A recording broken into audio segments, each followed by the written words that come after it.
Having faced Colin Klein and EJ Manuel, Al, does that get you better prepared, or does that help in any way dealing with a guy that's also big and a runner like Thomas? Yeah, I hope it does. But at the same time, the big thing with Logan, and again, if I'm over there, I'm saying, he's had 10 days, before this game, 10, 11 days, and he's going to have 9 days on the back end.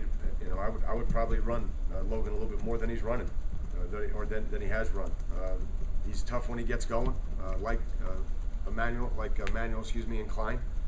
And but again, I think Logan does a great job with the read option. He does a great job with the power read, and he can make all the throws. So this is an excellent quarterback, and one that's going to be a great challenge. We can't let him get going. They might have their practice routine interrupted by the storm. Do you think about that at all? I don't, because they have an indoor facility. I don't think it's going to be interrupted. And again, as consistent as that group is on as a staff and as an organization, I don't see anything interrupting the continuity of what they're doing to get ready for us. Al, the storm. I think they're expecting snow tomorrow. Will that affect at all? Do you know their travel or what's going on? Have you heard anything? I have not. I have no idea what they're doing. I'm just trying to get through today. To be honest with you, I don't. Again, if it does, I just wish them safe travels. To be honest with you, I don't know much about the storm in that area or what's transpired. I just at the end of the day, just whatever it takes for them to be safe, we want them to be safe. But other than that, they're getting their team ready. We're getting our team ready, and we expect to see a great Hokie team on Thursday night. Coach, you and the players a couple times have talked about wanting to have more success on third down. How do you achieve that? How do you practice that? How do you get better in those areas? Yeah, it's an interesting thing, piece, because you go 4 out of 12 and you're not having a good day, but if you go 6 out of 12, you're among the best in the country. So it's just you got to make a couple more plays. Sometimes that's a little bit more time, a little better protection, and then also someone's got to shake free and make a play, and then you can't drop one. If you get an opportunity, you can't drop one, or if you have an open receiver, you can't not connect. So we've worked it, and again, we don't know what we're going to see from Tech. We are seeing more man-to-man, and so obviously that means that they have confidence in their coverage people. We're seeing more man-to-man than we've seen from them of late, and if you're playing man, you get pressure on the quarterback, and that's how they're trying to make things happen. So we need to beat man-to-man and obviously protect, because they are pressuring in those situations. Man, would that maybe open up a deeper pass here and there? Again, if you're going to take your shots, you got to hit them, and if you're going to take your shots versus man-to-man, you got to protect. So again, I don't think it's no secret. I mean, I think we've been a team that has tried to take shots in every game that we played in. We have not been as successful in the last couple of weeks as we need to be, and we certainly need to be very successful in doing so Thursday night against this team. On the D tackle position in this area, beginning of the year, you said we need a man to sort of emerge. Yeah. Olsen Pierre been one of those guys? Yeah, it was funny because I was just saying that he's starting to make a lot of progress. Olsen is, and he's playing with a little more energy and a little more confidence in his hand placement, in his transition to pass rush. We've just seen a little bit different, and we got a long way to go there with Olsen, but he's been better, and I think that bye week helped him. And those 2 practices last week helped him, and so far he's carrying it over. So we really need him to step up and go to the next level for us. You obviously have a lot of other young guys playing there. Anything that you've seen lately that you really like? I mean, Corey King, he looks like he's getting off blocks a little bit better, moving his feet. Showed up. We did a lot of good on good yesterday. He showed up against good competition. He's just got to keep going.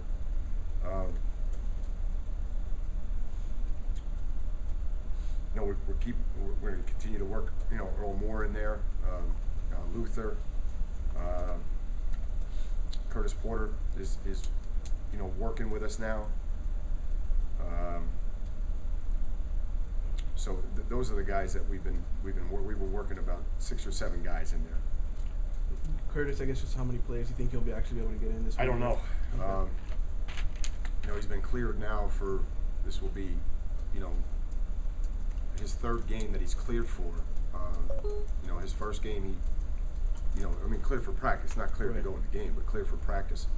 But just to give you an idea, you know, on the Tuesday before Florida State, he took 23 plays and just wasn't in the type of conditioning that he needs to be. We've been working around the clock to try to get him in shape. Jethro's been working with our strength and conditioning crew just to try to get him healthy and get him to the point where he can contribute. And you know, we'll see how we come through today and tomorrow, and hopefully he can help us in the game. Al, I know you're preparing one game at a time, but what have you told the team about these next 4 games? Could really determine whether it's been a good year or disappointing. Yeah. Well, again, we're just not really talking about the next 4 games, so I'm disappointing your answer already. But I just, you know, for us, we're just trying to concentrate on this game. This team that we're playing has done what we're trying to do, and they've been to the championship game. They've won the division. They've won the ACC championship, and again, that's our only focus right now is on the Virginia Tech Hokies and what we have to do to play well. And I think the bye week, you know, was long overdue for us. I think we got healthy, and you know, we got some guys some reps and some experience that we desperately needed last week, and now we got to turn our attention to Virginia Tech. Obviously, I'm sorry, one of the players just mentioned, you showed a little video of the Giants as a little motivational. Yeah. What was the intent for that? Yeah, again, I'm just trying to. There was a couple messages in there I wanted them to see and make sure they understand what we need to do to get ready, you know, for this game. obviously it depends on the score, but you know, with the running game, how much of that is just as far as your patience with it, or how much you want to stick with it, is just the feel of the game and what you're seeing defensively? Because I know obviously it's important to try to keep that going. Yeah, well, I think clearly at Notre Dame, it started to get away from us, and we had to abandon it. I think our running game was excellent versus North Carolina, and then against Florida State, it was excellent at stopping the run. You know, I thought we started off good. We got derailed a little bit, and then you know we weren't converting enough on third down, and then the game, you know, late in the game we were throwing it. So, you know, I think, you know, we have to have patience in our run game. You know, where we've played our best this year is when we've been balanced. And so, again, we need all three of those running backs to come through for us. You know, Dallas Crawford's had a good week. I'm confident, as are the coaches, that he's ready for an opportunity. And clearly, I think you know, Randy and Mike are healed up and ready to go. Does Crawford add a different dynamic at all? Is he a different style? He is a little different style. You know, he is a little shiftier. You know, he's got excellent short area quicks and can stop and start.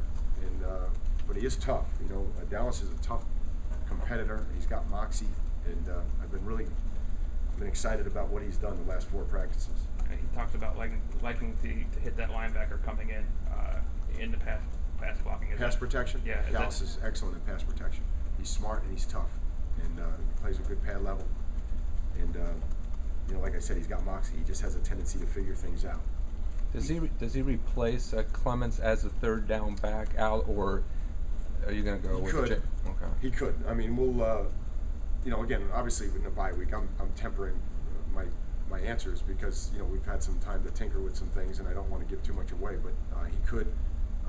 That's been, you know, kind of a role that he's been an understudy with, so he can do that. But I think, you know, Mike and we've used Mike, OT, and Randy on third down, so there's no reason why we can't use all 3.